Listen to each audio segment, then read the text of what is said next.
Hello friends, आज इस video में मैं आप लोगों को एम्परेटिव सेंटेंस के पैसिव वॉइस सिखाने जा रहा हूं। तो ये आपके लिए बहुत ही इंपॉर्टेंट है क्योंकि हर एग्जाम में इनसे क्वेश्चंस जो है वो जरूर आते हैं। तो आप सीखने का प्रयास करो, मैं सिखाने का प्रयास करता हूं। तो एम्परेटिव सेंटेंस जो होते हैं इनकी पहचान क्या है? पहली बात, अगर कोई भी सेंटेंस कोई भी जो V1 और अदर जिसमें V1 हो और अदर वर्ड्स हो तो आप समझ लेना कि वो सेंटेंस इंपेरेटिव है।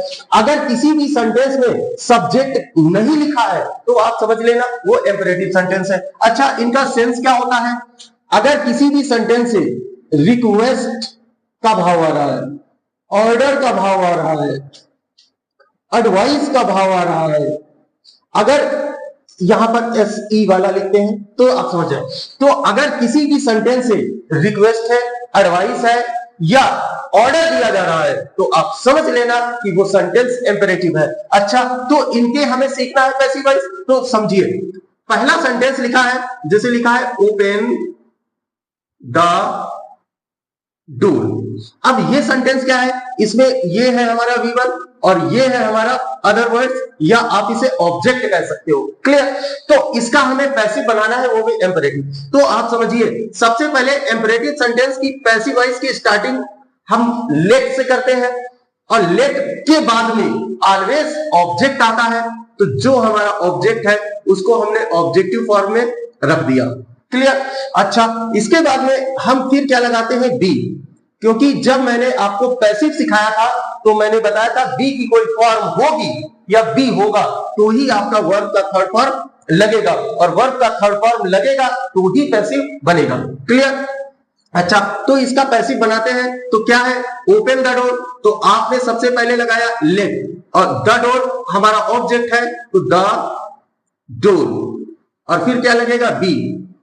उसके बाद में वर्ब का थर्ड फॉर्म तो ओपन का ओपन। क्लियर हुआ? दूसरा सेंटेंस हमारा जो है वो ये कहता है कि भाई अगर कोई सेंटेंस डू नॉट से स्टार्ट है, V1 है और अदर वर्ड्स है, अदर वर्ड्स क्या ऑब्जेक्ट आप यहां पर लिखे तो ज्यादा बेहतर है। तो डू नॉट से है, V1 है, अदर वर्ड है, जैसे डू नॉट बीट हिम। अब इसका आपको पैसिव बनाना है तो सबसे पहले आप क्या लिखोगे? लेट। जो ऑब्जेक्ट है ऑब्जेक्टिव फॉर्म में ही उसको आप रख दोगे, और फिर क्या? अगर सेंटेंस में नॉट आया है तो अब आपको क्या करना है?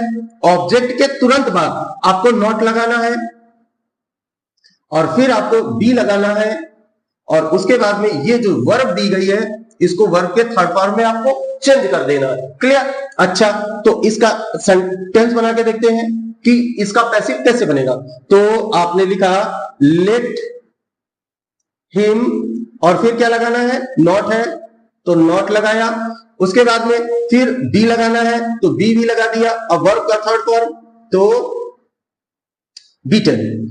दो प्रकार के आपने सीखे। तीसरा टाइप ये कहता है कि अगर कोई sentence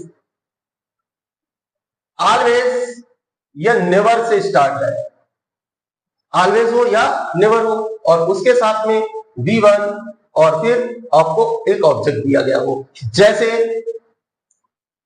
always speak the truth.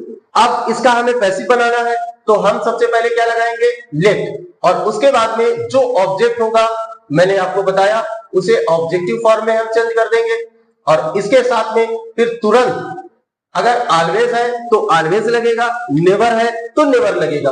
आप ऑलवेज या नेवर लगाएंगे। इतना लगाने के बाद फिर आप यहां पर बी लिखेंगे और जो आपका वर्ब है उसे थर्ड फॉर्म में हम चेंज कर देंगे। क्लियर? अच्छा, अब इसका देखते हैं कि पैसिव बनेगा कैसे। तो समझिए भाई, लिखा है लेट और फिर क्या लगाना? ऑब्जेक्ट। तो ऑब्जेक्ट है हमारा द ट्रुथ,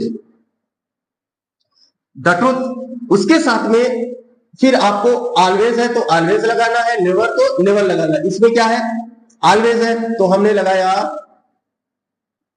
ऑलवेज और फिर क्या लगाना है, बी, तो लगाओ बी, और वर्ब का थर्ड फॉर्म तो स्पीक का स्पोकन।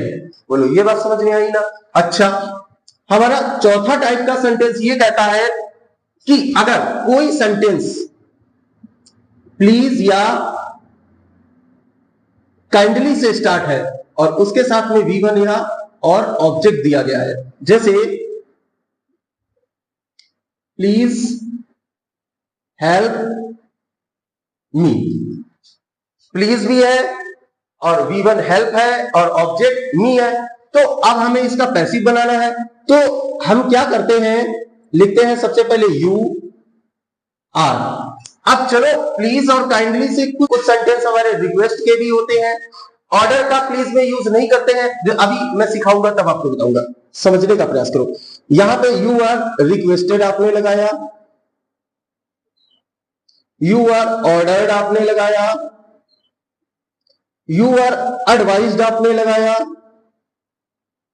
और फिर आप यहां पर लगाओगे टू और उसके साथ में V1 और जो भी अदर वर्ड्स लिखे होंगे उनको आप लिख दोगे।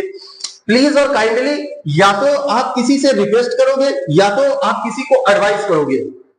कैसे, तो पहले तो ये समझते हैं, इसमें हेल्प, कोई व्यक्ति हेल्प मांग रहा है तो मतलब रिक्वेस्ट कर रहा है, तो इसको बनाते हैं। तो और प्लीज अगर जब हम पैसिव में चेंज करते हैं तो प्लीज और काइंडली लिखा होता है उसे हम हटा देते हैं। तो you are requested to help me. अब अगला सेंटेंस देखो, जैसे लिखा है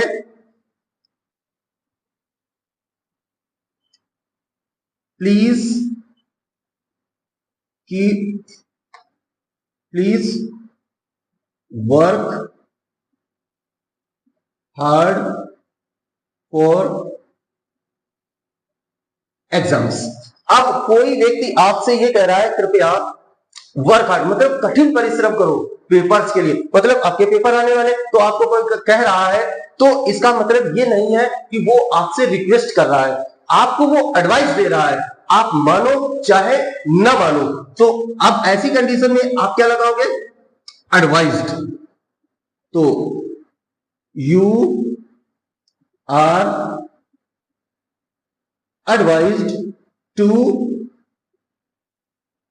वर्क हार्ड फॉर एग्जाम्स। बोलो समझ में आया ना। अब इन सभी सेंटेंस जो है ना, इन पर करो आप प्रैक्टिस। तो ये वीडियो कैसा लगा, अच्छा लगा हो तो तुरंत लाइक करो, चैनल को सब्सक्राइब करो और एक फ्रेंड के पास इसको शेयर करना बिल्कुल मत भूलना।